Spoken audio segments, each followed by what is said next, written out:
ఆయన పేరు వింటే తెలంగాణ జానపదం ధూమ్ధామ్ అంటుంది. ఇది తెలంగాణ కోటి రతనాల వీణ ఎర్రజెండె నీయలో ఎర్రనిది జెండె అని.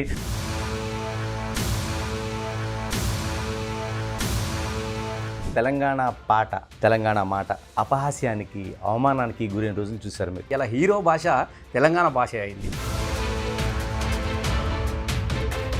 ఉద్యమం నుంచి రసమయ్య పాట పుట్టిందా? రసమయ్య పాట నుంచే ఉద్యమ స్ఫూర్తి. ఊరికి బొడ్రాయి ఎట్లనో మొత్తం ఈ సాంస్కృతిక ఉద్యమానికి బొడ్రాయి ధూమ్ధామ్. మీరు సిరిసిల్లలో కేకే మహేందర్ రెడ్డి చేసిన పాట అదొక్కటే నేను చేసిన పొరపాటు జీవితంలో. మీ ఆట కావచ్చు, మీ పాట కావచ్చు, అధికారానికి కట్టుబానిసగా అయిపోతున్నట్టు అనిపించటం లేదా? పెన్నుల మీద మన్ను కప్పితే గన్నులై మొలకెత్తిన గడ్డ అందుకోర గుర్తు అందుకో అని పాటలు పాడింది అక్కడే కదా. ఒక 10 ఏళ్ళు పరిపాలించిన ఒక పార్టీ ఎందుకు ప్రజలు తిరస్కరించారు? ప్రజలకి ఏముంటుంది, కొంత ఈర్ష్యలు, కొంత జిగోలు ఇవన్నీ ఉంటాయి.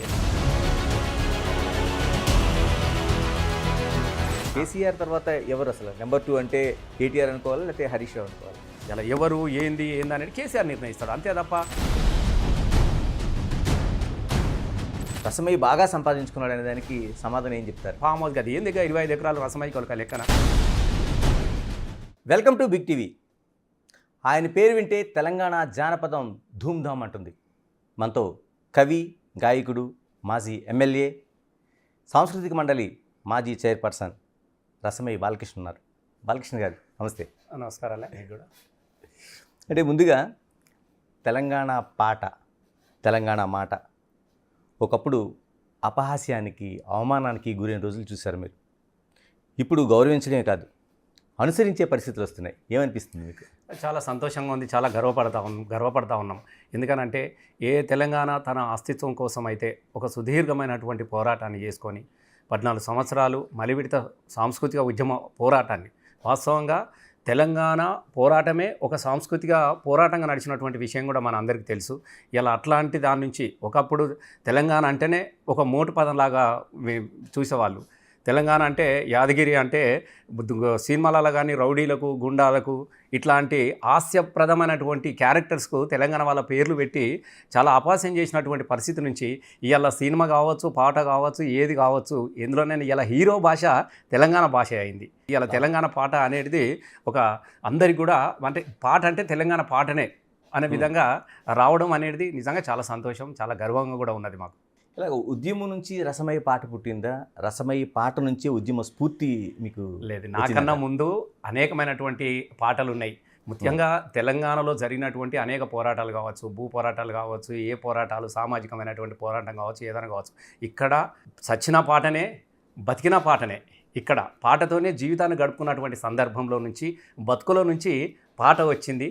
కాబట్టి నాకు ముఖ్యంగా అనేక మంది నాకన్నా ముందు తరం వాళ్ళు ఉన్నారు. ఇప్పుడు గద్దన్న లాంటి వాళ్ళు ఎన్నో పాటలు పాడిండు. ఊరు మనదిరా, ఈ వాడ మనదిరా, పల్లె మనదిరా, ప్రతి మనకి మనం రా, సుత్య మనది, కత్తి మనది, పలుగు మనది, పార మనది, బండి మనయిరా, బండి ఎడ్లు మనయిరా. నిజంగా ఇట్లాంటి పాటలు విన్నప్పుడు ఓహో బండి మనదే, బండి ఎడ్లు కూడా మనదే కదా, నడుమ వీళ్ళేంది అన్నటువంటి భావన చిన్నప్పటి నుంచి మేము గ్రామాలల్లో జీతం ఉండి పెరిగిన వాళ్ళం కాబట్టి, కూలి తల్లిలో నుంచి కుటుంబాల నుంచి వచ్చిన వాళ్ళం కాబట్టి సహజంగానే మాకు అక్కడి నుంచి పాట వచ్చింది. అంటే విద్యార్థి దశ నుంచే గాయకుడిగా ఉన్నారు? విద్యార్థి చాలా చిన్నప్పటి నుంచి. అంటే నాకు తెలియకుంటేనే మామూలుగా దళిత కుటుంబాలు ఎట్లా ఉంటుంది, మనకు తెలియకుంటేనే పాటలో భాగమైపోతాం మనం. మన ఇంట్లో ఏముంటుంది ఆస్తి, సిలక్కొయ్యకు ఒక చిన్న డప్పు ఉంటుంది, ఒక డప్పు ఉంటుంది. ప్రతిరోజు ఆ డప్పును చూస్తే పెరిగిన వాళ్ళం కదా.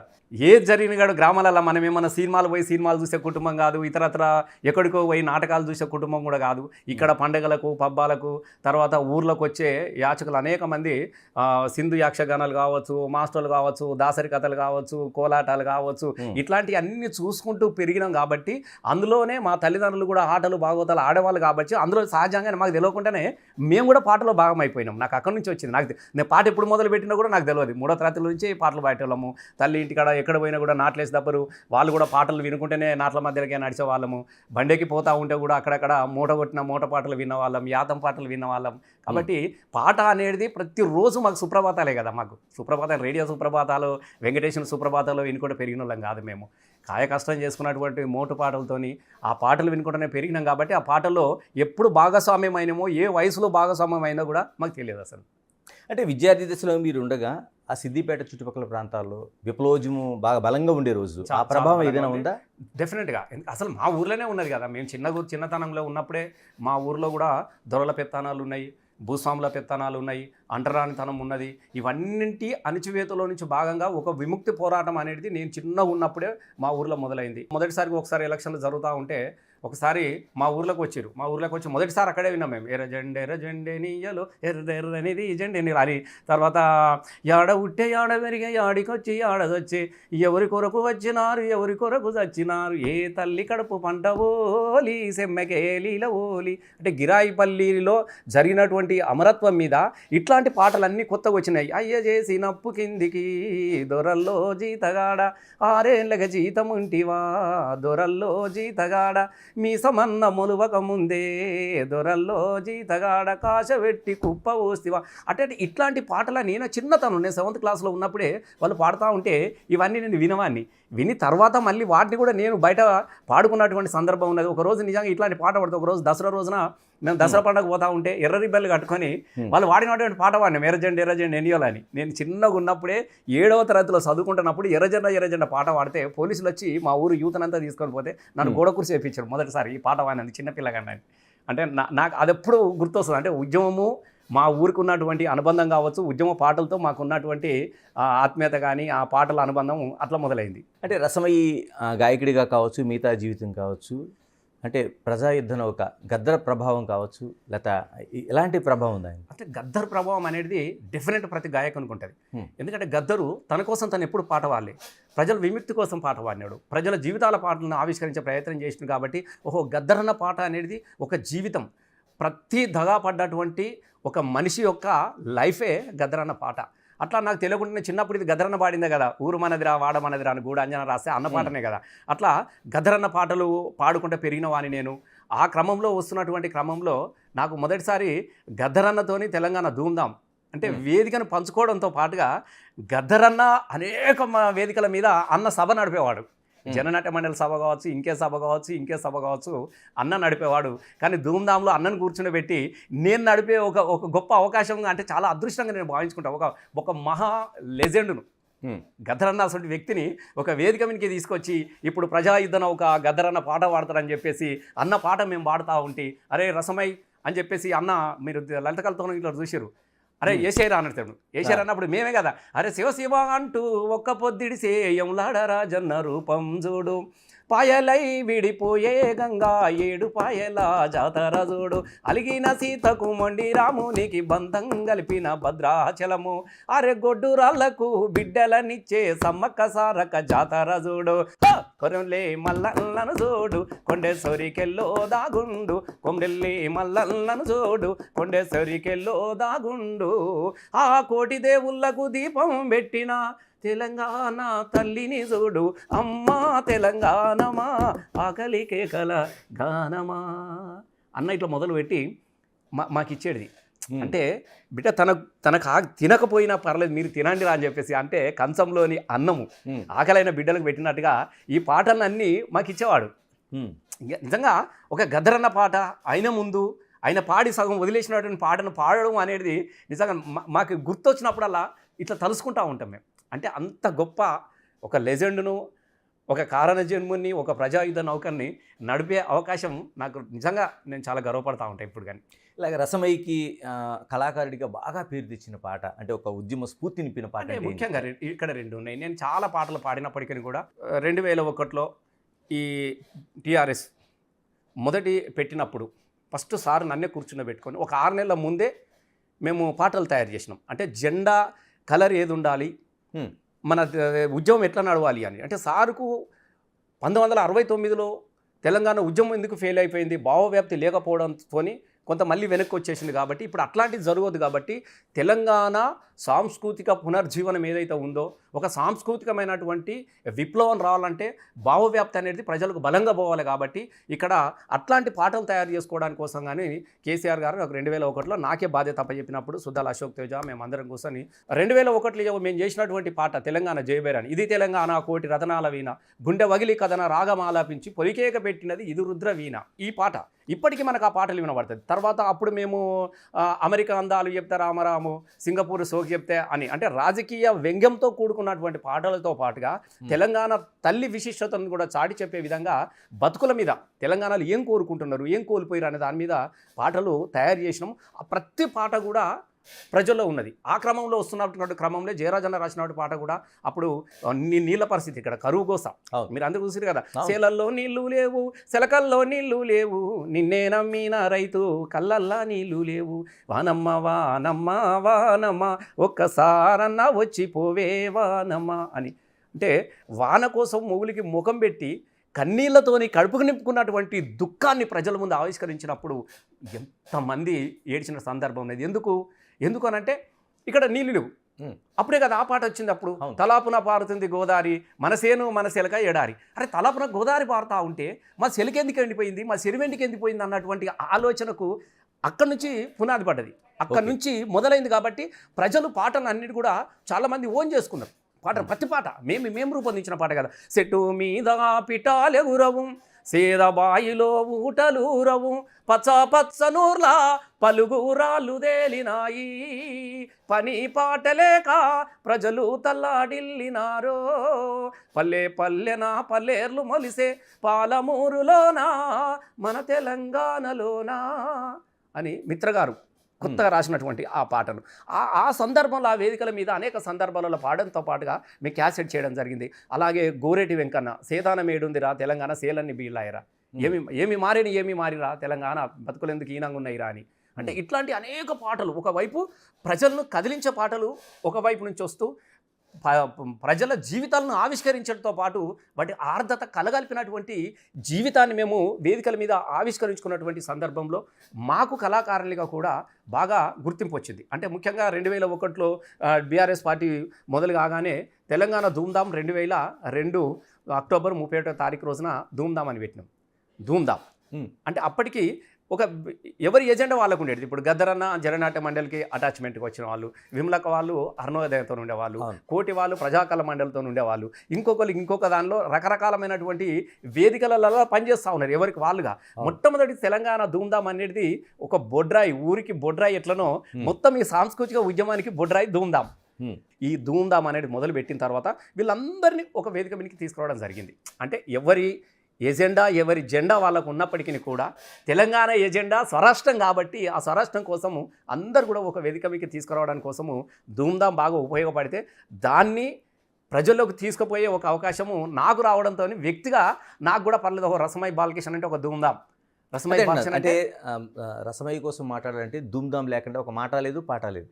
ఎలాంటి మార్పు తీసుకొచ్చింది? చాలా మార్పు తీసుకొచ్చింది కదా. అసలు సాంస్కృతిక ఉద్యమము తెలంగాణ రాష్ట్ర సాధనలో చనిపోయినటువంటి పిల్లల అమరత్వాన్ని ఆకాశానికి ఎత్తింది కూడా పాటనే కదా. సిద్ధారెడ్డి సార్ రాసింది కదా, జోహారులు జోహారులు వీరులకు జోహార్ అమరులకు జోహార్ మా ఉల్లా రేవుల్లా మట్టి పొత్తిల్లల్లా.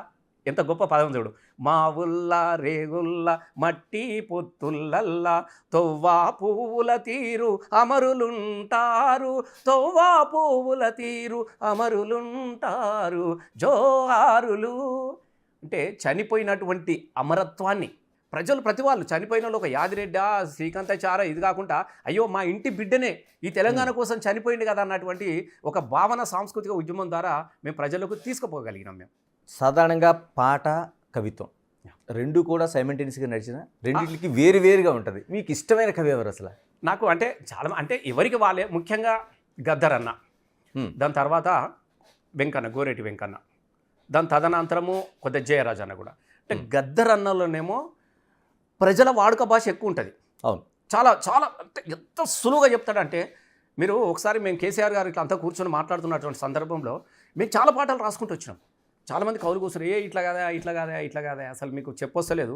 గద్దరన్న పాట ఉండే చూడు అన్నాడు. ఏంటంటే తెలంగాణలో బడులే లేవు ఉన్న బడులకు భవంతు లేదు, తెలంగాణలో బడులే లేవు ఉన్న బడులకు భవంతు లేదు, చెట్ల కింద మా పోరగాళ్ళురా నీడ తిరిగినట్టు తిరుగుతుంటారు, పోరడు వస్తే పంతులు రాడు పంతులు వస్తే పోరడు రాడు, పంతులు పోరడు ఇద్దరు వస్తే రాయనీకి మా పంతులు గానికి చాకు పీసు లేదో నాయన. ఈ పదం కేసీఆర్ గారు చెప్పిండ్రు. అరే అబ్బా అంటే బడి ఉంటే కనీసం రాయడానికి చాక్ పీస్ లేదు తెలంగాణలో అనేది అసలు అంతకన్నా ఉంటుంది, అవును, ఈజీగా ఉంటుంది. అంటే అట్లా గద్దరన్న ప్రతి పాటను ప్రజలకు అర్థమయ్యే విధంగా ఎప్పుడు కానీ సాహిత్యాన్ని జోడించలే, ప్రజల మాటలను పాటలో జోడించుకుంటూ వచ్చినాడు. అట్లా చాలా చాలా పాటలు కావచ్చు. ఇప్పుడు మనము పొద్దుతిరుగుడు పువ్వు పాట తీసుకున్నా కూడా, ఈ పాట తీసుకున్నా కూడా, నా తల్లి తెలంగాణరా, నా తల్లి తెలంగాణరా తిరగబడ్డ వీనరా, విరులకు పుట్టి నిల్లమ్మో పౌరుషాల గల్ల తన్నమ్మో, ఆ తేనె తెట్టెలా తీయగుంటది, కత్తి అంచులా మెత్తగుంటది. తేనె తెట్టెలా తీయగుంటది, ముట్టుకుంటే మాత్రం కత్తి అంచులా మెత్తగుంటది, కసుకున తెగుతుంది అని చెప్పిండు. అసలు ఇది మామూలు మాటలు కావు కదా. నేను ఇది మామూలు మాటలు కాదు. నా ఇప్పుడు అమ్మ తెలంగాణమా, నిండు ముత్తైదువ తెలంగాణము, ముండమోసినట్లున్నాదమ్ము, ఆదిలాబాదు ఆకునులు మీ పెట్టుకుంది కాటుక, ఆదిలాబాదు ఆకునులు మీ కట్టుకుంది పచ్చని సీర, కమ్మం మెట్టు అడవులతో నీ పెట్టుకుంది నుదుట బొట్టు, కుసుమ పువ్వులు నూరమ్ము, ఆదిలాబాద్లో ఎక్కువ పండుతుంది కాబట్టి కుసుమ పువ్వులు నూరమ్ము, పసుపు పూసుకుందమ్మో, ఆ నిండు ముత్తైదువ తెలంగాణము. ఎంత అద్భుతమైనటువంటి పరిశీలన. ఆ నిండు ముత్తైదువ తెలంగాణము, ముండమోసినట్లున్నాదమ్ము. అంటే ఇది కావాలంటే ఏం కావాలి, తెలంగాణ కావాలి అని చెప్పడానికి కోసం ఇట్లా అత్యంత అద్భుతమైనటువంటి సహజ సిద్ధమైనటువంటి అనేక పాటలు గద్దరన్న నుంచి వచ్చినది. కాబట్టి నాకు గద్దరన్న అంటే మొదటి. అట్లాగే నేను ఎవరు తక్కువ చేయట్లేదు. ఆ లెక్కలో వస్తే కూడా ఎంకన్న కూడా చాలా అద్భుతమైనటువంటి ప్రజాగారు. నాకు ఎంకన్న గద్దరన్నది ఒక శైలి, కానీ అది ఎంకన్నది ఇంకొక శైలి. ఎంకన్న దానిలో కూడా చాలా సులభమైనటువంటి పదాలు ఉన్నప్పటికీ కూడా ఆయన ఒక తాత్వికత దాగుంటుంది ఎంకన్న పాటలలో. ఒక మనిషి యొక్క మర్మం ఉంటుంది, మర్మం చెప్తాడు. అంటే ఈయనది ఒక శైలి. తర్వాత జయరాజ్ అన్నది ఆయనది ఒక శైలి.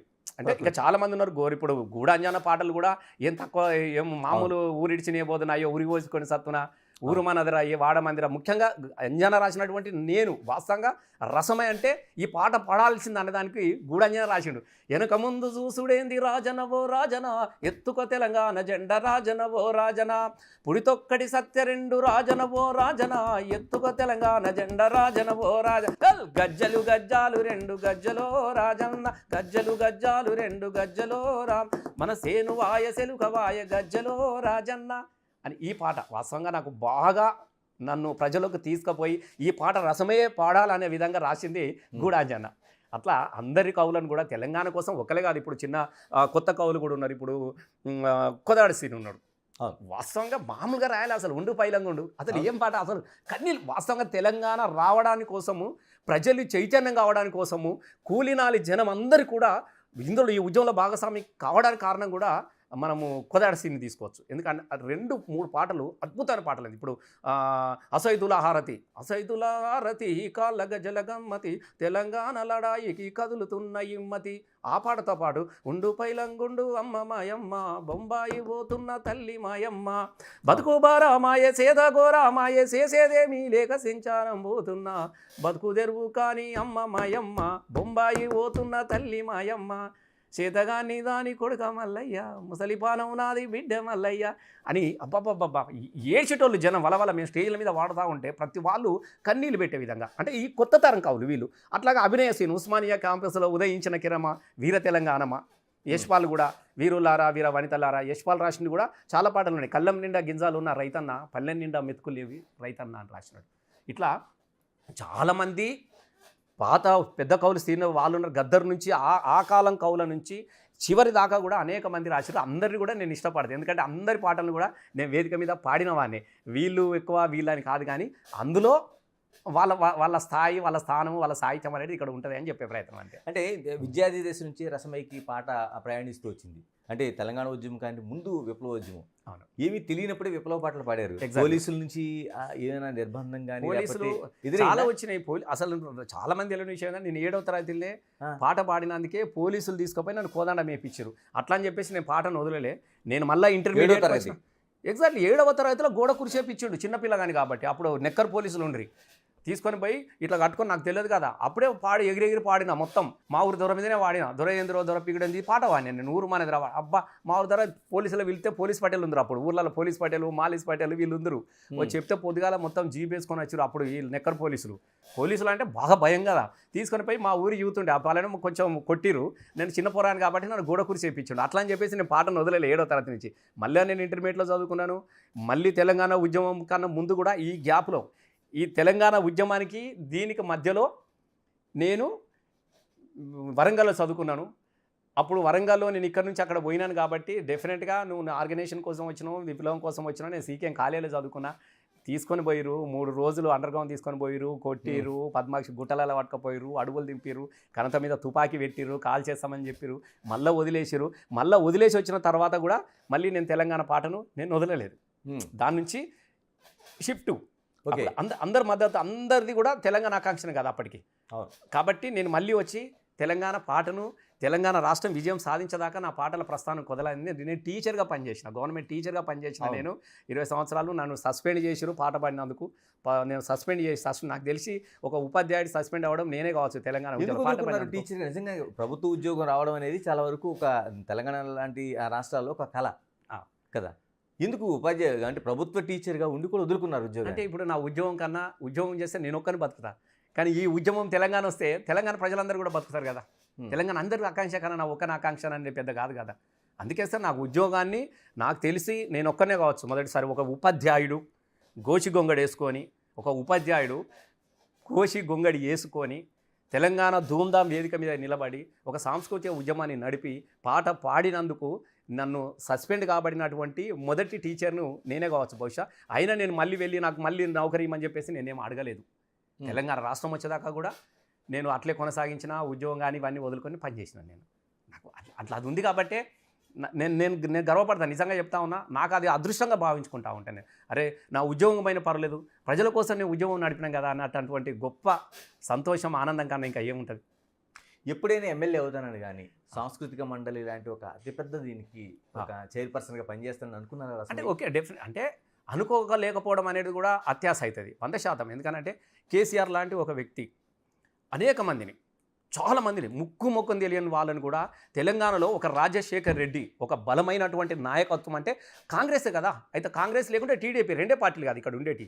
అట్లాంటి ముఖ్యంగా తెలంగాణ అంటేనే చాలా నవ్వుకున్నటువంటి పరిస్థితుల నుంచి చాలామంది ఎమ్మెల్యేలను తయారు చేసినాడు. డెఫినెట్ నన్ను అందరూ కూడా అన్నాను వచ్చి ఇట్లా పాట పాడిపోతే మేము గెలుస్తామనే వాళ్ళు. నేను పాట పాడితే నువ్వు గెలిచినప్పుడు అసలు నేను ఎందుకు చేయొద్దు అన్నటువంటి ఆలోచన వచ్చినప్పుడు డెఫినెట్గా ఖచ్చితంగా తెలంగాణ వస్తే నేను ప్రజాక్షేత్రంలో ఓ ప్రతినిధిగా నిలబడతాను. నాకు ఉన్నది దానికి సార్ కూడా నన్ను గుర్తించాడు, కేసీఆర్ గారు గుర్తించిండు, నాకు టికెట్ ఇచ్చిండు 2 సార్లు కూడా నేను భారీ మెజార్టీతో గెలిచిన.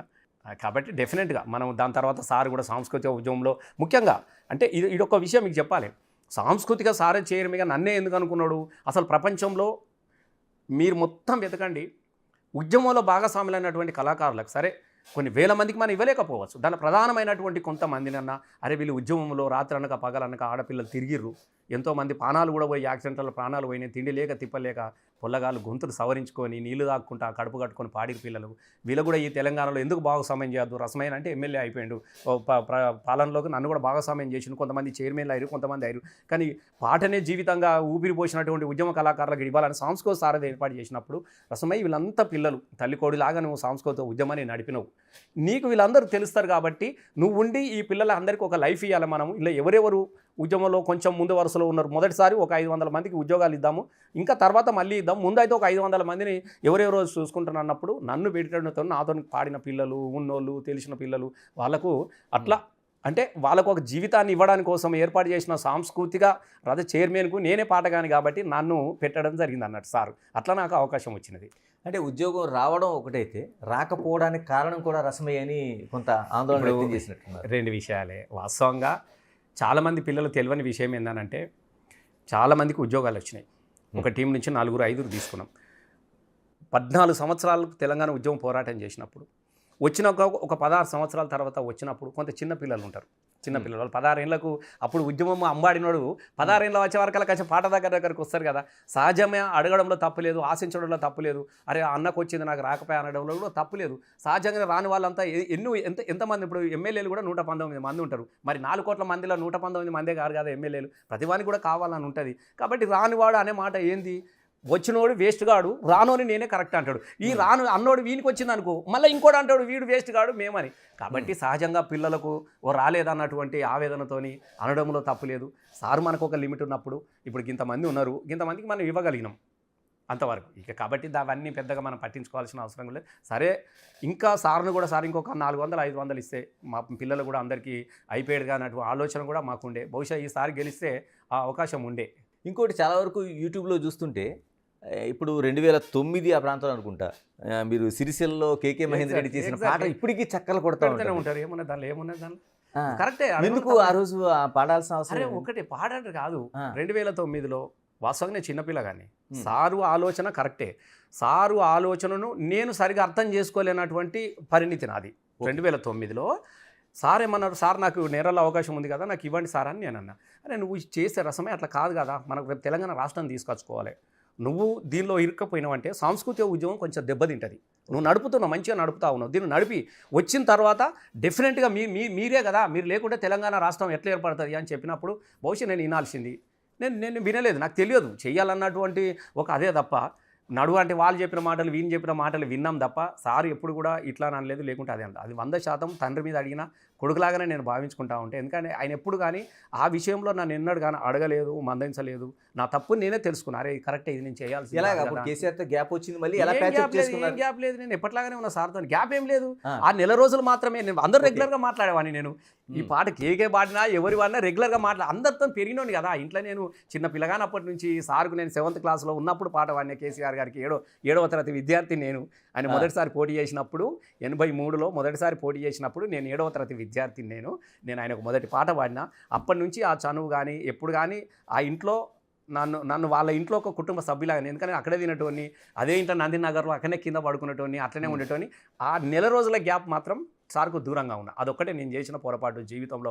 ఎప్పుడన్నా నేను తప్పు చేసినాను అని అనుకున్నప్పుడు ప్రతి క్షణం గుర్తొస్తుంది, అరే నేను ఆ రోజు చేయాల్సింది. కానీ నాకు తెలియదు, వయసు చిన్నది. వాడోడు వీడు ఎగిరెత్తే మనము మాట్లాడిన సందర్భమే తప్ప మనసుతో మాట్లాడిన సందర్భం రిలీజ్ అయ్యారు 100%. మళ్ళీ తర్వాత సారే దగ్గర పిలుచుకున్నాడు, మళ్ళీ నాకే అప్పచెప్పిండు కదా. మళ్ళీ జేఏసీలో ధూమ్ధాం నేనే నడిపితే, సార్ సభలని నేనే నడిపితే. మళ్ళీ 2014 వస్తే అందరికన్నా ఫస్ట్ లిస్టులో ఫస్ట్ నంబర్ 1 పేరు రసమైదే. రసమై నేను చెప్పినా కదా, చలో స్పెల్లింగ్ కరెక్ట్ ఉందా లేదో చూసుకోమన్నాడు.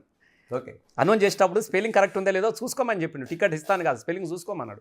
కాబట్టి అంత గొప్ప వ్యక్తిని నేనే గాయపరిచిన అని నేను చాలాసార్లు మనసులో అనుకున్నాను. ఇప్పుడు అన్నది కనబడ్డప్పుడల్లా ఇక దాన్ని ఏం చేస్తారంటే మన వాళ్ళు యూట్యూబ్లో పెట్టి, అది చాలా రోజులకు తీసిండు ఎవడో. ఏమైంది అంటే రసమయి నాటక రంగం దగ్గర నుంచి సినిమా రంగాన్ని కూడా ప్రయాణం చేశారు. సినిమాకి దర్శకత్వం కూడా చేసినట్టున్నారు. 2009లో జై తెలంగాణ సినిమా తీశాను.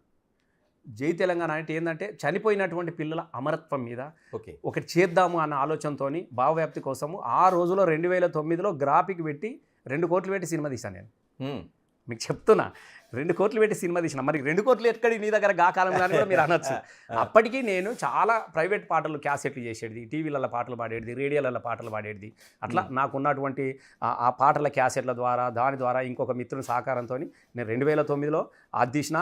తర్వాత 2015-16లో బిత్తిరి సత్తిని హీరోగా నేనే ఇంట్రొడ్యూస్ చేసిన తుపాకి రాముడు అని. చాలా అద్భుతమైన సినిమా. అది సినిమా తీసిన. మొన్న కూడా రుద్రంగి అంటే గడీలని బడులు కావాలి, పేదోనికి చదువు కావాలన్నటువంటి దాంతో కూడా మొన్న కూడా ఒకటి ఇవన్నీ కూడా సామాజికమైనటువంటి మార్పు కోసం చేసినాయి. చంపాల్సింది మనుషులను కాదు కులాన్ని అని చెప్పేసి తుపాకి రాముడు తీసిన. ఇది కూడా గడీలని బడులు కావాలని చెప్పేసి రుద్రంగి తీసిన. జై తెలంగాణ, తెలంగాణ రాష్ట్రం కావాలని చెప్పేసి జై తెలంగాణ తీసిన. అంటే ఈ 3 సినిమాలు కూడా ఒక సామాజికమైనటువంటి మార్పు కోసం తీసినటువంటి సినిమాలే. కాబట్టి సినిమా అనేది బలంగా ప్రజలకు వెళ్తుంది కాబట్టి దాన్ని బేస్ చేసుకొని ఒక సాంస్కృతిక ఉద్యమ ప్రస్థానం ఒక దగ్గర నడిచిపోయింది. మళ్ళీ ఇప్పుడు డిజిటల్ ఇది మార్కెట్ పెరిగింది కాబట్టి నేను చెప్పదలుచుకునేది సినిమా ద్వారా చెప్పగలిగిన. ఇంకా ఏమైనా అటువంటి ఆలోచనలు ఉన్నాయి? ఇంకా ఇప్పుడు ప్రస్తుతం ఇప్పుడైతే మా ఆలోచన గతంలో తెలంగాణ రాష్ట్రం కోసం ఏ విధంగా అయితే ప్రజలను చైతన్యపరిచి సాంస్కృతికంగా పోరాటం చేసి తెలంగాణ రాష్ట్రాన్ని మనం ఎట్లా సాధించినామో, ఇప్పుడు 6 గ్యారంటీల మీద అనేకమైనటువంటి అబద్ధాలు చెప్పి ఇవాళ ప్రజలు మళ్ళా ఆ రోజు తెలంగాణ నీళ్ళ కోసం ఏడ్చిరు. తెలంగాణ నీళ్ళ కోసం ఏడ్చిరు, తెలంగాణ నిధుల కోసం ఏడ్చిరు, తెలంగాణ వలసలు పోతున్న బతుకులు ఆగాలని ఏడ్చినటువంటి సందర్భం ఆ రోజు ఉంటే సేమ్ మళ్ళీ అలా గవ్య పరిస్థితులు మళ్ళీ కనపడతా ఉన్నాయి. తెచ్చుకున్న తెలంగాణ ఏడవడానికి కోసం కాదు, తెచ్చుకున్న తెలంగాణను చాలా గొప్పగా చేసుకోవాలన్నటువంటి ఆలోచన ఏదైతే ఉన్నదో, నేను కరేష్ భాయ్ నీకు చెప్తే మీరు నమ్మరు తెలుసా, మొన్న మీరు ఒక దగ్గర ఏదో చిన్న యూట్యూబ్లలో ఇంటర్వ్యూ చేసిండు, భర్త వెళ్ళిపోయి మళ్ళీ ఏడుస్తూ ఆమె ఏం చెప్పింది తెలుసా, మళ్ళీకి వలస బతుకులు, అది 10 ఏళ్ళలో ఇక్కడ బతుకులు వలస బతుకులు లేవు కదా, మళ్ళీగా బతుకొచ్చు సార్, మళ్ళీ బొంబాయి పాట పెట్టుకుంటున్నాం సార్, పోయిలంగా ఇది నా మాట కాదు, మళ్ళీ బతుకుపోయిన పాట పెట్టుకుని ఏడుతున్నాం సారు అని చెప్పినది. అంటే మళ్ళీ సీఎం అది వస్తూ ఉన్నది. కాబట్టి డెఫినెట్గా మళ్ళీ మరొక సాంస్కృతికమైనటువంటి కోణాన్ని డెఫినెట్గా ప్రజలకు మళ్ళీ తీసుకెళ్తాం, మళ్ళీ సమీకరించుకున్నాం. అప్పుడు తెలంగాణ తీసుకొచ్చుకున్నాం, ఇప్పుడు తెచ్చిన తెలంగాణను కాపాడుకుంటాం.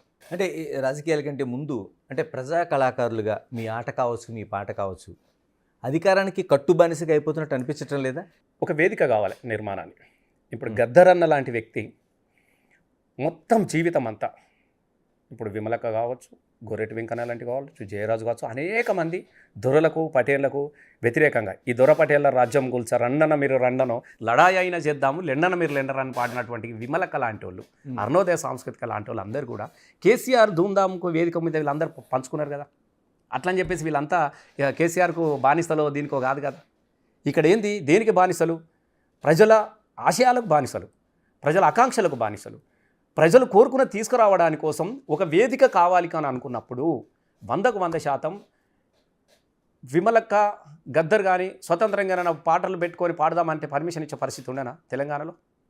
మీరు చెప్పండి, ఉండేనా? మనమే కదా ఎట్లా బతుకుడు ఎలా బతుకుడు తెలంగాణ పల్లెల్లోన మీసం మొలిసిన కొడుకుల చూసి ఆశలనే పెంచుకుంటే గుట్టల నిండా శవాలు పుట్టు మచ్చల ఆనవాళ్ళయ్యా తెలంగాణ అనే పాటలు పాడుకున్నాం కదా. ఇంకేమీ మిగిలిందిరా తెలంగాణలో, జిల్లేడు మొలిసిందిరా అని చెప్పేసి.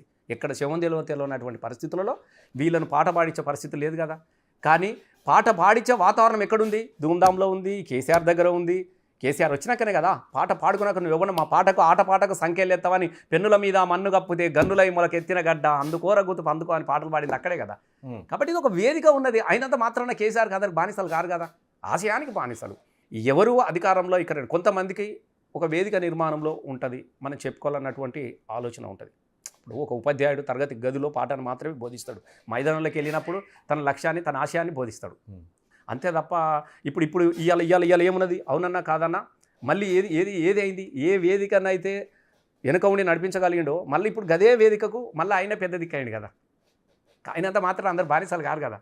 ఇప్పుడు మేము పాటలు పాడినాం, అందరు నాకే పంపిస్తా ఉన్నారు. డైరెక్ట్ చెప్పిన వాళ్ళంతా అన్న ఇక నువ్వు పెట్టే అని చెప్తే నేనే పెడుతున్న పాటలు, నేనే పాడుతున్నా, నాకు రాసి పంపిస్తే నేనే పాడుతున్నా. మళ్ళీ ఎందుకంటే ఇంత వెళ్ళిన ఒక 10 ఏళ్ళు పరిపాలించిన ఒక పార్టీ ఎందుకు ప్రజలు తిరస్కరించారు? ఎందుకు ఆ ఓటమి చూడాల్సిన అవసరం వచ్చిందంటే ఏం చెప్తారు? 10 సంవత్సరాలు కాదు, మీరు 10 అంటారు, 25 సంవత్సరాలు చూసారు. తెలంగాణలో 25 సంవత్సరాలు ప్రజల ఉద్యమానికి నాయకత్వం వహించింది కూడా టీఆర్ఎస్ పార్టీ. వచ్చిన తర్వాత మళ్ళీ అధికారంలో కూడా బీఆర్ఎస్ పార్టీ 10 సంవత్సరాలు ఉన్నది. అంటే కేసీఆర్ను ఒక 25 సంవత్సరాల నుంచి జనం చూస్తూ ఉన్నారు. కొంతమంది పిల్లలు ఈయన తప్ప ఇంకోటి నాయకుడే తెలియదు. ఓటు అననే పుట్టిండు, అననే ఓటు హక్కు వచ్చింది, అన్నీ వేసారు. సహజంగానే ప్రజలకి ఏముంటుంది, కొంత ఈర్ష్యలు, కొంత దిగువలు ఇవన్నీ ఉంటాయి. నన్ను కూడా అంటారు కదా, రసమా ఇట్లా అట్లా అని అంటాడు. కానీ ఇప్పుడు మీరు ఇంతసేపు నన్ను అడిగారు, నా యవ్వనం కోల్పోయి, నా జీవితం కోల్పోయి, నేను అన్నిటికీ ఉద్యోగం కోల్పోయి, ఇన్ని కోల్పోయి చచ్చినా పర్వాలేదు అనుకొని యాక్సిడెంట్లు, మన్ను మషాడాలు, జైలు ఇవన్నిటిని కూడా తట్టుకొని మనం ఇంత దూరం వచ్చినటువంటి నన్ను కూడా రకరకాల మాటలు అంటూనే ఉంటారు. నచ్చినోడు ఒక తీరు, నచ్చనోడు ఒక తీరు, కళాకారుడు కూడా పోస్ట్ పెడుతూనే ఉంటారు. ఇవన్నీ సహజంగా జరుగుతాయి. అట్లా కేసీఆర్ను కూడా ఒక మార్పు, అరే 10 సంవత్సరాలకు అయినా చూసినాం కదా, ఒక మార్పు చూద్దామన్నటువంటి దాని నుంచి ఒక సామాజికమైనటువంటి కోణం కూడా తెలంగాణలో పనిచేసింది. మీకు ఇది తెలవాలి ప్రజలకు కూడా. ఎందుకు? నీలం సంజీవరెడ్డి నుంచి మొదటి ఆంధ్రప్రదేశ్ ముఖ్యమంత్రి నీలం సంజీవరెడ్డి నుంచి కిరణ్ కుమార్ రెడ్డి దాకా అందరు ఎవరు ఉన్నారు? ఒకసారి వరుస పెట్టింది ఒకళ్ళిద్దరు తప్ప, అక్కడొక్కడ పరిగెరినట్టు ఒకటో రెండో తప్ప మిగతా అంతా సేమ్ కదా. ఈ కోణాన్ని కూడా ప్రజలకు తీసుకుపోయారు మొన్న జరిగిన దానిలా.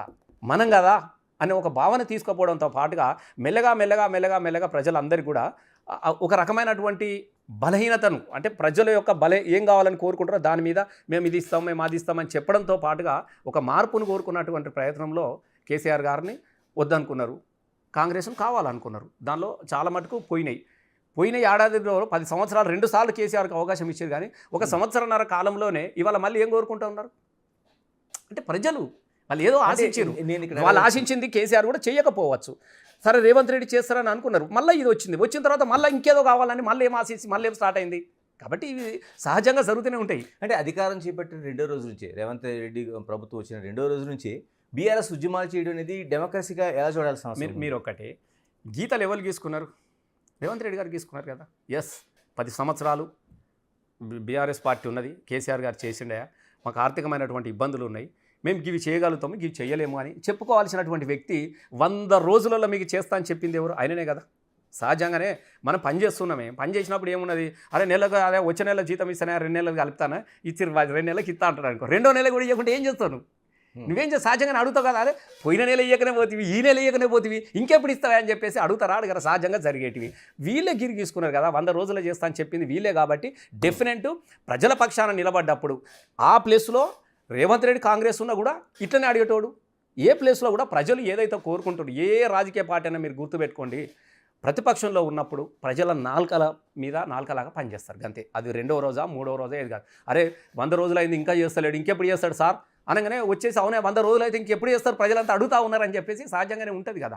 అంటే ఇక్కడ అర్థం కాదు ఏంటంటే, రేపో ఎల్లుండో మనకు అధికారం వస్తుందని ఒక బీఆర్ఎస్ అగ్రనేతలే చెప్తున్నారు. ఏ విధంగా వస్తుందంటే 5 ఏళ్ల కాలంలో వరకు ప్రజలు అధికారం ఇచ్చారు, ఇంత తొందరగా రావడానికి ఏ బీఆర్ఎస్ నాయకుడు ఇప్పుడు యూట్యూబ్లలో పెట్టుకోవడానికో, ఫేస్బుక్లలో పెట్టుకోవడానికో, ఇన్స్టాగ్రామ్లో పెట్టుకోవడానికో, ఎక్స్లో పోస్ట్ చేయడానికి మాట్లాడుకునే మాటలే. సహజంగానే ఒక ప్రభుత్వం 5 సంవత్సరాలకు వచ్చింది, ఎట్లొస్తుంది అంటున్నా. ఆయన కాకపోతే ఇప్పుడు వాళ్ళ పార్టీలో రేవంత్ రెడ్డి కాకపోతే ఇంకోనికి అవకాశం ఇస్తుండొచ్చు, ఇంకోళ్ళకి ఇస్తారు తప్ప ఈ 5 ఏళ్ల పాలన తీసుకొచ్చి నీకెందుకు ఇస్తారు? కాబట్టి ఈ ఆలోచనలు అనేటివి పార్టీ కేసీఆర్ మిగతా వాళ్ళు ఎప్పుడు కూడా ఇట్లాంటి ఆలోచన ఎన్నడూ కూడా చేయలేదు. రేపో మాపో మాకు వస్తుందని కూడా డెఫినెట్గా ప్రజలు నీకు 10 సంవత్సరాలు ఇచ్చిరు, ఒక 5 సంవత్సరాలు వేరే వాళ్ళకి అవకాశం ఇచ్చారు. రేపు ప్రజలకు నచ్చే విధంగా ప్రజల నాలుకల మీద నువ్వు నిలబడగలిగితే నెక్స్ట్ నీకు మళ్ళీ అవకాశం వస్తుంది. ఆ 5 ఏళ్ల కోసం డెఫినెట్గా పనిచేస్తామని, 5 ఏళ్ల తర్వాత కొట్లాడతామని ఆలోచనలో ఉంటాయి తప్ప రేపో మాపో వెంటనే రావాలి అన్నట్టు ఆలోచన లేదు. అంతా కేవలము ఒక రకమైనటువంటి ప్రచారం, ఇవల్ల మీడియాల ద్వారా దాని ద్వారా చేస్తున్న ప్రచారమే తప్ప ఎప్పుడుగా అట్లాంటి ఆలోచన చేయలేదు. ముక్కడి కేసీఆర్ సారు గంత చిన్నగా ఆలోచించాడు. ఆయనకి ఎన్నిసార్లు గెలిస్తే ఎన్నిసార్లు రాజీనామా చేసినాడు, మంత్రి పదవికి రాజీనామా చేసినాడు, దిగంగానే నాకు మళ్ళీ ముఖ్యమంత్రి కావాలని ఎందుకు కోరుకుంటాడు? ప్రజలు తిరస్కరించి ఆయన అంగీకరిస్తున్నాడు కదా. ఎస్ నేను నచ్చలేదు, ఒక కొత్తదా నేను కోరుకున్నాడు, మళ్ళీ నన్ను కోరుకునేదాకానే పని చేసుకుంటా అని చెప్తున్నాడు. ఇలా దీని అంతే కదా, వేరేదేం లేదు కదా. అసెంబ్లీ కూడా రాకపోవడం అనేది బీఆర్ఎస్కి నష్టం కలిగించడం లేదా? ఇప్పుడు అసెంబ్లీ పరిస్థితి కూడా మీరు చూస్తూ ఉన్నారు. అసెంబ్లీ ఎందుకు నష్టం చేస్తారు? కొంతమంది ఎమ్మెల్యేలు ఉన్నారు, ఒక మంచి డైనమిక్ లాంటి తెలంగాణ ఉద్యమాలు నడిపినటువంటి వాళ్ళు సీనియర్స్ ఉన్నారు. ఇప్పుడు హరీష్ అన్న 5 సార్లు 2 సంవత్సరాల నుంచి ఆయన మంత్రిగా పనిచేసిండు. కేటీఆర్ కూడా మంత్రి చేసిన అనుభవం ఉంది. చాలామంది సీనియర్ నాయకులు ఉన్నారు, బ్రహ్మాండంగా నడిపే వ్యక్తులు ఉన్నారు. ఇప్పుడున్నటువంటి పరిస్థితుల్లో మీరు చూస్తూ ఉన్నారు, ఒక తెలంగాణ రాష్ట్రాల్లో సాధనలో కీలక పాత్ర పోయించినటువంటి కేసీఆర్ లాంటి వ్యక్తి ఇలా అసెంబ్లీలో వాళ్ళ ముందు పోయి కూర్చుంటున్నప్పుడు హుందాతనంగా గౌరవంగా ఉండాలి. నేను కూడా జానారెడ్డి గారు ప్రతిపక్ష నాయకుడు ఉన్నప్పుడు కూడా నేను అసెంబ్లీలో ఉన్న పెద్ద మనిషిలాగా చూస్తాము, సలహాలు తీసుకుంటుంటిమి, ఒక హుందాగా ఉండేది. ఇలా అసెంబ్లీ అనేది ఒక అసెంబ్లీ అనే పదానికే ఇలా అనర్హతలాగా మాట్లాడుతూ ఉన్నారు. నువ్వు చూసినావు కదా ఏం భాష వాడుతూ ఉన్నారు, ఏం మాట్లాడుతున్నారు. ఇట్లాంటి తెలంగాణ రాష్ట్రాన్ని సాధించినటువంటి వ్యక్తిని అసెంబ్లీలో కూర్చొని పెడితే వాళ్ళ ప్రవర్తన ఎట్లా ఉంటుందో మీకు తెలుసు కదా. కళ్ళు తాగిన కోతులు ఎట్లా ఎగురుతాయో గట్లా ఎగురుతాయి. దేనికి పోవాలి? నిజంగానే తెలంగాణ కోసం ఒక చర్చ పెడదాం, తెలంగాణ ప్రజలు కోరుకుంటున్న దాని మీద మాట్లాడదామని అనుకున్నప్పుడు పెద్ద ఆయన అనుభవం చెప్తాడు, మాట్లాడతాడు, మీకు ఏమైనా సలహాలు ఇవ్వగలుగుతాడు, మీరు స్వీకరించే పరిస్థితి. అది లేకుండా నీ పేగులు మెడకేసుకుంటాం, నీ గుడ్లు తీసేస్తా, నీ కాళ్ళు తీసేస్తా, నీ ముడి మీద గీ పదాలు మాట్లాడుతుంటే అసెంబ్లీలో పోయి పెద్ద పోయి కూర్చుండమని చెప్తున్నారు. అంటే అంత మాత్రాన ప్రజలు ఇచ్చిన ఏదైతే ఇది ఉందో దాన్ని కాదని అసెంబ్లీ ఎందుకు అసెంబ్లీ పోతేనే పోయినట్ట. అసెంబ్లీ ఎన్ని రోజులు జరుగుతాయి మీరు చెప్పండి? వానకాలము, చలికాలం, ఎండాకాలం 3 సార్లు 3 వారాలు జరుగుతాయి. ఇక 3 వారాలకే అసెంబ్లీకి పోతేనే ఉన్నట్టు లేకుండా ఇప్పుడు ప్రజాక్షేత్రంలో లేదా? రోజు కేసీఆర్ని కలుస్తలేరా? రోజు కేసీఆర్ సమస్యల మీద మాట్లాడతలేడా? కాబట్టి అసెంబ్లీ అనేది 100% ఒక చట్టాలు చేసేదే. మీరు ఏమనుకున్నారంటే అసెంబ్లీ పోగానే అన్ని కాదు. అసెంబ్లీ అనేది శాసనాలు మాత్రమే తయారు చేసే ఒక సభ. అది దయచేసి అన్న పోగానే సమస్య పరిష్కారం అనేది కాదు. కాబట్టి చాలామందికి ఏమనుకుంటే అసెంబ్లీ పోతేనే పోయినట్టు, అసెంబ్లీలు ఉంటేనే ఉన్నట్టు చెప్తున్నారు కదా. చాలామంది మాట్లాడిరు, బీఆర్ఎస్ పార్టీలు కూడా మాట్లాడిరు. మరి మాట్లాడిన దానికి ఏదైనా ఇంప్లిమెంటేషన్ ఉందా? ఎస్ కానప్పుడు వచ్చి మాట్లాడతాడు. మరి కేసీఆర్ వచ్చి చెప్తేనే నేను చేస్తా అంటే నువ్వు చెప్పు, 100% వస్తాడు. ఇలా ఇంకా మీ పార్టీ అంతర్గత విషయం కోసం మాట్లాడదాం. కేసీఆర్ తర్వాత ఎవరు అసలు నెంబర్ 2 అంటే కేటీఆర్ అనుకోవాలా లేకపోతే హరీష్ రావు అనుకోవాలా? ఇప్పుడు 1, 2, 3 నంబర్లు ఎక్కడ ఉండే ప్రపంచంలో గుర్తుపెట్టుకోండి. ఇప్పుడు 1, 2, 3 నంబర్లు మనం అనుకుంటున్నాం తప్ప ఎక్కడ ఉండవు. కేసీఆరే. ఎస్ కేసీఆర్ ఉన్నంత కాలం కేసీఆర్ తదనంతరం కేసీఆర్ నిర్ణయిస్తాడు. ఇలా ఎవరు ఏంది అనేది కేసీఆర్ నిర్ణయిస్తాడు అంతే తప్ప ఈయన నంబర్ 1 ఇలా నంబర్ 2 నంబర్ 3లు ఉంటాయి ఒక ప్రాంతీయ పార్టీలలో ఎక్కడ ఉండదు దయచేసి ఇక్కడని కాదు ఎక్కడ కూడా ఉండవు. అంటే మనం చూస్తుంటే హరీష్ ప్రాధాన్యత కొంచెంగా తగ్గుతున్నట్టు కనిపించడం లేదా మీకు? అంటే పార్టీలో ఉన్నారు నాకేమనిపించట్లేదు నాకేమనిపించట్లేదు ఆ కోణంలో చూసే వాళ్ళకి అనిపిస్తుండొచ్చు ఈయన తగ్గుతుందని. మాకు ఎందుకు అనిపిస్తుంది? ఇప్పుడు పొద్దులేసి ఎవరి పని వాళ్ళు చేస్తూ ఉన్నారు. కేటీఆర్ పని కేటీఆర్ చేస్తూ ఉన్నాడు, హరీష్ అన్న పని హరీష్ అన్న చేస్తూ ఉన్నాడు. సమస్య ఉన్నప్పుడు ఉమ్మడిగా కదిలిపోతూ ఉన్నారు. లేదు అన్న నువ్వు ఈ పని నువ్వు చేసుకురా అంటే హరీష్ అన్న పోతున్నాడు. కేటీఆర్ దగ్గరికి వెళ్తే అప్పుడు పార్టీ వ్యక్తిగత ఆయన వర్కింగ్ ప్రెసిడెంట్ కాబట్టి పార్టీ నిర్మాణాన్ని అంత ఆయన చూస్తూ ఉన్నాడు. రైతుల పోరాటాలు కానీ మిగతా సమస్యలు ఉన్నప్పుడు హరీష్ అన్న కూడా పోతూ ఉన్నారు కదా. ఎవరి ప్రాధాన్యతలు ఏముంటాయి? ప్రాధాన్యత అనేది ఒకళ్ళు ఇస్తే కాదు, సమస్య ఉన్నప్పుడు మనం క్రియేట్ చేసుకుంటే వాళ్ళు ఉంటారు. ఇప్పుడు నేను కూడా ఉన్నా, అరే నువ్వు రా అన్న ఇక్కడ ప్రోగ్రామ్ పెడుతున్నామన్నా నువ్వు చెప్తానంటే 4 పాటలు పాడి నేను పోయేస్తలేనా? నేనేమంటానంటే ఎవరు చేసే పనులు ఎవరికి ఏ పని అవకాశం ఉంటే వాళ్ళు పోతూనే ఉన్నారు, పని చేసుకుంటూనే ఉన్నారు తప్ప ఈయన 1, 2, 3 లేకుంటే ఈయన అది మనం అనుకోవడానికే తప్ప అట్లా ఉండదు పార్టీలల్లో. ఎస్ కేటీఆర్ కూడా రోజుకు 100 సార్లు ఫోన్ చేస్తాడు హరీష్ అన్నకు. ఏం చేద్దాం బావా ఇది ఇట్లా ఏమున్నదంటే ఏదైనా సమస్య ఉన్నప్పుడు హరీష్ అన్న కూడా కేటీఆర్కి ఫోన్ చేస్తాడు. రామ్ ఇది ఇట్లా ఉన్నది, మరి దీన్ని ఇట్లా చేద్దామా, లేకుంటే పెద్ద ఆయన దగ్గర మాట్లాడదాము, ఈ చర్చ ఎట్లా చేస్తే పరిష్కారం అనేది డెఫ్గా రోజు మాట్లాడుకుంటా ఉంటాం. అంటే బయట చూసే ప్రజలకు అలా కనిపించడం లేదు. అట్లా నేను ఏమంటున్నానే, ఇప్పుడు నెగిటివ్గా చూసేటానికి పాజిటివ్ ఎట్లా కనబడుతుంది? నాకు తెలిసి నేను చెప్తా ఉన్నా పెద్ద ఆయన దగ్గర రామన్న కన్నా కూడా నేనే పెద్దోని. వాళ్ళు చిన్న పిల్లలు ఉన్నప్పటి నుంచి చూస్తున్నా. కవితమ్మ కానీ అన్న కానీ హరీష్ అన్న కానీ వాళ్ళందరితో నేను పెరిగిన వాడిని. అసలు అట్లాంటి ప్రస్తావన కానీ అట్లాంటి భావన కానీ ఎవరి మధ్యలో కూడా ఉండదు. ఇలా మళ్ళీ కేసీఆర్ రావాలి, కేసీఆర్ని మళ్ళీ ముఖ్యమంత్రిని చేయాలి, తెలంగాణ రాష్ట్రాన్ని మళ్ళీ కాపాడుకోవాలన్న ఆలోచనతోనే అందరూ పనిచేస్తున్నారు తప్ప దీనిలో నేను నువ్వు అనేది ఎక్కడా లేదు. రసమైన సూటిగా అడగదలుచుకున్నాను. 2 టర్ములు పనిచేశారు ఎమ్మెల్యేగా. ఎస్ రసమయ్య బాగా సంపాదించుకున్నాడు అనే దానికి సమాధానం ఏం చెప్తారు? అన్న ఏం లేదు, సంపాదన ఉండదు. ఇప్పుడు మాది మానకొండ నియోజకవర్గం, పెద్ద ఫామ్ హౌస్ ఉందంట కదా. పెద్దది ఉండదు. నీకు ఒక మంచి మాట చెప్పాలి, మంచిగా అడిగినావు. ఫామ్ హౌస్ కాదు గీమ్ హౌస్ కాదు, 2 విషయాలు చెప్తా. పెద్దది ఏముంటుంది, నాకు ఒక 25 ఎకరాల భూమి ఉంది, 25 years. నాకు నియోజకవర్గంలో ఇల్లు కావాలి కాబట్టి నేను ఇల్లు కట్టుకున్నా. నేను ఎన్నడూ పంట పండించుకోలేదు, పరిగెరుకొని బతికినాం కాబట్టి నాకు పంట పండించుకోవాలి నా తల్లి కోసము. అరే మా అవ్వ ఎప్పుడు కానీ నాట్లేసిందే తప్ప ఒడ్డు మీద కూసుకోలేదు నా తల్లి.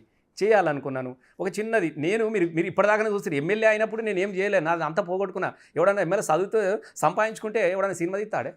నేను అడుగుతా. 2009లో రసమయ్య 2 కోట్లు పెట్టిండంటే అప్పుడు 10,000కి 20,000కి 50,000కి ఎకరం ఉండు. ఇలా నా దగ్గర 2 కోట్ల కంటే 100 ఎకరాలు ఉండేది. ఆ 100 ఎకరాలు ఆ రోజు జై తెలంగాణ సినిమా తీయకుండా, అప్పుడైతే ఇవేం లేవు కదా, ఎమ్మెల్యే కాదు ఏం కాదు కదా, ఉత్త గోచి గొంగడే కదా నాకు.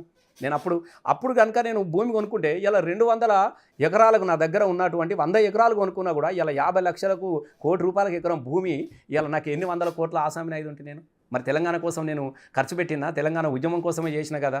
రసమయ్య బాలకృష్ణ అనేవాడు పైసల కోసం ఆరాటపడాడు. ఇంకోటి నియోజకవర్గంలో ఏమొస్తుంది, పేదోళ్ళు ఉంటారు, నేను కాంట్రాక్టులు చేస్తానా, నేను కారీలు చేస్తానా, డబ్బులు ఎట్లా వస్తాయి అంటున్నా.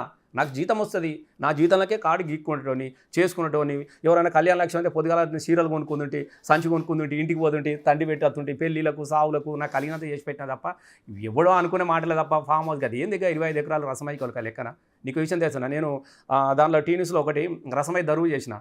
2 కోట్లు వచ్చినాయి నాకు. 2 కోట్ల రూపాయల అక్షరాల 2 కోట్లు సంవత్సర కాలం నడిచింది. మీకు ఎన్ని పెద్ద మహాసిమెంట్ లాంటి యాడ్స్ మీకు తెలియదు ఏమన్నదిగా. 2 కోట్లు వచ్చినాయి, భూమి కొనుక్కున్నా. అరే నేను కూడా ఇంత ఇల్లు కట్టుకున్నా, ఇంత వ్యవసాయం చేసుకుంటా ఉన్నా. ఇప్పుడు నేను ఎట్లా బతకాలి నేను అడుగుతా ఉన్నా. వ్యవసాయం పెట్టిన బీరతోట పెట్టుకున్నా, 5 ఎకరాలు బీరతోట పెట్టిన 25 లక్షలు వచ్చినాయి నాకు తెలుసా. 25 లక్షలు సంపాదించిన నేను ఒక నెల. ఈ నెలల 25 lakhs సంపాదించిన బీరతోట పెట్టుకొని నేను.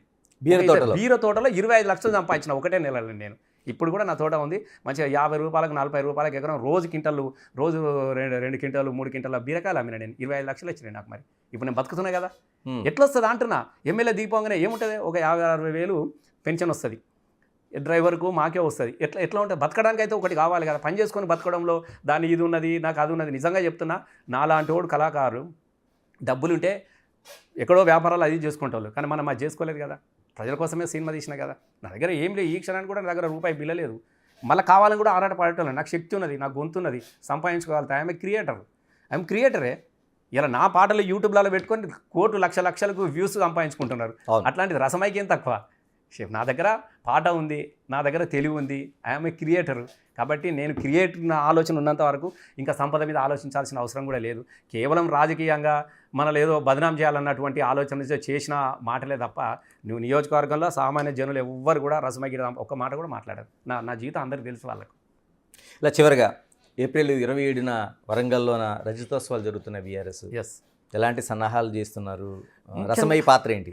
డెఫినెట్గా భారీ ఎత్తున నాకు తెలిసి ఒక సమ్మక్క 2 సంవత్సరానికి వచ్చే సమ్మక్క సారక్క జాతర కోసం ఏర్పాట్లు ఎత్తైతే జరుగుతూ ఉన్నాయో, బీఆర్ఎస్ పార్టీ ఒక ప్రాంతీయ పార్టీ ఏర్పడి 25 సంవత్సరాలు విజయంగా తెలంగాణ రాష్ట్రాన్ని సాధించినటువంటి పార్టీ 25 ఇయర్స్ రజతోత్సవం జరుపుకున్నటువంటి సందర్భంలో చాలా కనీవెని ఎరుగని రీతిలో ఒక పండగలాగా నిర్వహించాలని, తెలంగాణ రాష్ట్రానికి స్థితికొచ్చినటువంటి జెండా పండుగ ఇది కాబట్టి ఒక పండుగలాగా నిర్వహించాలన్నటువంటి ఆలోచనతోని కేసీఆర్ గారే దగ్గర ఉండి మొత్తం అన్ని జిల్లాల వాళ్ళతోని నాయకులతోని ముఖ్యులతోని అన్నీ కూడా చర్చ పెట్టుకొని చర్చించిన మీదట ఒక వేదికను తయారు చేయడం జరిగినది. దానికి మంచిగా బాధ్యతలపై పనిచేస్తూ ఉన్నాం. దానిలో సాంస్కృతికమైనటువంటి బాధ్యత గతంలో బీఆర్ఎస్ పార్టీకి ధూమ్ధామ్ ఎట్లయితే నిర్వహించినో తెలంగాణ రాష్ట్రం కోసం, బీఆర్ఎస్ వచ్చిన తర్వాత కూడా ప్రజా సంక్షేమ పథకాలను ప్రజలకు వివరించడంలో టీఆర్ఎస్ సాంస్కృతిక విభాగాన్ని ఎట్లయితే నిర్వహించినో, ఇవాళ వరంగల్లో కూడా మళ్ళీ రజతోత్సవం అన్నటువంటి సభను, సాంస్కృతిక సభను నేనే నాకే బాధ్యతలు అప్పచెప్పడం జరిగింది. దానికి గాను మేము అన్ని కూడా ఏర్పాటు కూడా జరిగింది. సుమారుగా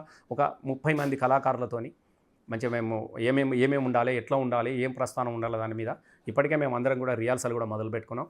చాలా ఘనంగా ఉంటుంది. అంటే ప్రజలు ఏదైతే కోరుకుంటా ఉన్నారో, ఏదైతే చూడాలనుకుంటున్నారో డెఫినెట్గా వాళ్ళ ఆలోచనల నుంచి రూపొందించిందే మా సాంస్కృతిక ప్రదర్శన ఆ రోజు. థ్యాంక్ యూ రసమయ్య గారు, థ్యాంక్ యూ వెరీ మచ్. ఇది అంటే రసమయ్య జీవితం కావచ్చు, లేకపోతే ఉద్యమం కావచ్చు, పాట కావచ్చు, మాట కావచ్చు, ఈ రోజున తెలంగాణకు సంబంధించిన రజతోత్సవ వేడుకలు కావచ్చు, అన్నిటి వరకు రసమయ్య ప్రయాణాన్ని చూసాం. అంటే రసమయ్య దగ్గర పాట ఉన్నంత కాలం సంపద కోసం ఆలోచించాల్సిన అవసరం లేదని స్పష్టం చేస్తున్నారు. Keep watching big TV. This is Ganesh.